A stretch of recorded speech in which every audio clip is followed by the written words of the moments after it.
বাচ্চাদের মাদের বেশ কিছুটা চিন্তা, একেবারে 3 মাস থেকে 15 বছরের বাচ্চাদের মধ্যে বলছি।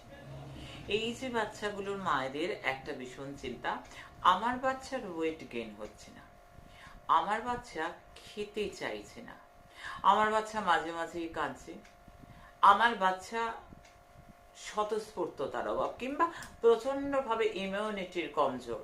সেটা 3 মাস থেকে 15 বছরের মধ্যে আমি বারবার করে বলবো যে বাচ্চাগুলোর বারবার ঠান্ডা লেগে যায়। তাদের প্রত্যেকের জন্য মা রূপময়ী চাইল্ডস কেয়ার, মা রূপময়ী চাইল্ডস কেয়ার সেটা কিন্তু আমি বারবার করে বলবো বাচ্চাদের হাড়কে অনেক মজবুত করে, যাতে 48-50-এ গিয়েও 20 বছরের ছোড়ার মতো দৌড়তে পারে, যাতে 80-তে গিয়েও লাঠি না ধরতে হয়, এটার জন্য। এবং হার্টকে ভালো রাখে বাচ্চাদের জন্য খুব